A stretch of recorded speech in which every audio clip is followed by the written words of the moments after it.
안녕하세요. 승설TV의 한정환 변호사입니다. 누가 나한테 민사소송을 걸어왔어요. 1억을 지급해라 라고 하네요. 급하게 변호사를 선임을 해서 사건을 수행을 했는데 이겼습니다. 그런데 그 과정에서 변호사비가 제법 들었어요. 변호사비 어떻게 해야 될까요? 이때 하는 것이 바로 소송비용 확정 신청입니다. 이 소송비용 확정 신청은 소송 과정에서 든 비용과 관련해서 패소한 상대방에게 비용을 부담해라 라고 하는 그런 신청이에요. 원고가 됐건 피고가 됐건 이긴 사람이 진 사람한테 내가 쓴 비용, 소송 인지대, 송달료라든지 감정료 아니면 이제 변호사 비용 이런 것들을 청구를 하는 것입니다. 이걸 어떻게 청구하냐 하면요, 법원에서 재판을 다 진행하게 되면 마지막에 판결문이 나오잖아요. 그 판결문에 이렇게 써줍니다. 소송 비용은 누가 부담한다, 이런 식으로 써줘요. 그래서 예를 들어 원고가 이기게 되면 소송 비용은 피고가 부담한다 라고 써주게 되고요. 그러면 원고는 그 판결문을 가지고 소송 비용 확정 신청을 통해서 피고에게 본인이 부담한 그런 소송 비용을 청구를 하게 되는 것입니다. 물론 일부 승패소의 경우에는 그 일부 승패소 비율이 적시가 됩니다. 그래서 소송 비용 중 5분의 1은 원고가, 5분의 4는 피고가 부담한다 라고 하게 되면 덜 부담해야 되는 쪽에서 더 부담해야 되는 쪽에다가 청구를 하는 것이죠.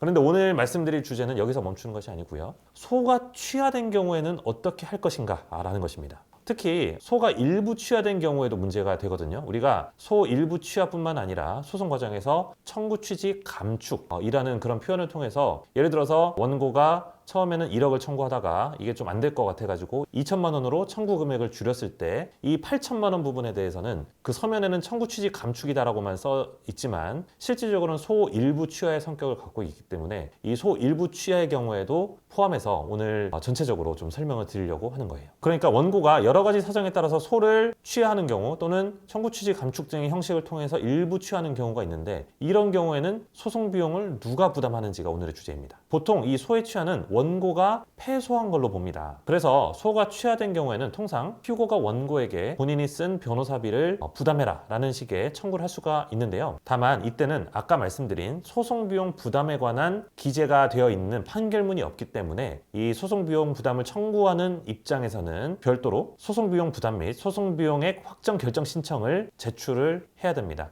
그냥 단순 소송비용 확정 신청만 하는 것이 아니라 소송비용액 확정 결정 신청을 내야 되는 거예요. 그래야지 이 소송비용에 대해서 어떻게 부담해라, 그리고 그 액은 얼마다까지 이렇게 결정이 되는 것입니다. 그런데 이런 경우를 생각해 볼 수가 있어요. 요새 굉장히 이런 일들이 빈번하게 이루어지고 있는데요. 임차인이 임대차 기간이 종료돼서 집에서 나가려고 합니다.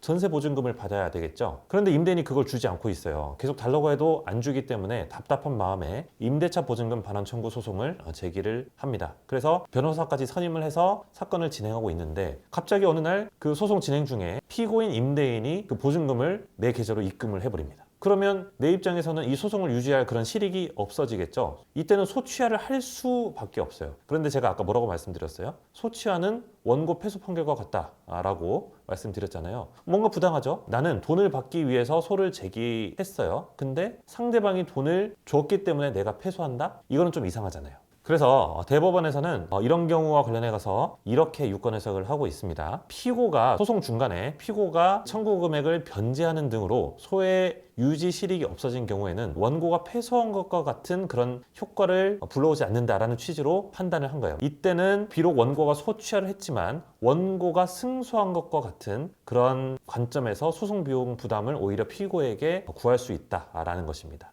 이때도 마찬가지로 아까 말씀드린 소송비용 부담 및 소송비용액 확정 결정 신청을 제출해서 피고가 소송비용을 부담해야 된다는 취지, 그리고 그 액이 얼마다라는 점에 대해서 결정을 받고 그 돈을 받아가는 식으로 하게 되는 겁니다. 소의 일부 취하의 경우에도 마찬가지예요. 아까 사례를 말씀드리자면은 예를 들어서 임대차 보증금이 1억입니다. 그런데 임대인이 소송 중간에 갑자기 7천만 원을 변제했어요. 그러면은 내 입장에서는 7천만 원 부분에 대해서는 소 일부 취하, 청구 취지 감축을 할 수밖에 없습니다. 그리고 소송이 끝났습니다. 그러면은 이 7천만 원 부분에 대해서는 취하가 됐기 때문에 이 부분과 관련해서 소송비용 부담 및 소송비용액 확정 결정 신청을 통해서 상대방이 이 7천만 원 부분에 대해서도 소송비용을 부담해야 되고 그 액은 얼마다라는 결정을 받는 방식으로 소송비용을 청구를 할 수가 있게 됩니다. 아까 말씀드린 그런 임대차 보증금 반환 청구 같은 경우에 임차인들이 변호사비 쓰는 것이 굉장히 부담스러울 수가 있어요. 덜컥 임대인이 또 보증금을 반환해버릴 그런 가능성이 있기 때문에 또 변호사비를 내가 다 말하자면 속된 말로 독박 써야 되는 거 아니야? 이렇게 생각하시는 분들도 굉장히 많은데요. 이런 어떤 제도적인 절차를 통해서 상대방에게 변호사비를 청구할 수 있는 그런 길이 얼마든지 있으니까요. 만일에 뭐 보증금 반환 청구나 기타의 경우에도 상대방이 갑자기 백기를 드는 바람에 내가 변호사비를 다 부담해야 된다는 그런 우려를 가지실 필요 없이 적극적으로 소송을 제기하는 것이 얼마든지 가능합니다. 그래서 그와 관련해서 도움이 필요하시면 편하게 그렇게 도움을 요청하시기를 바라겠습니다. 네, 감사합니다. 다음 시간에 또 찾아뵙겠습니다.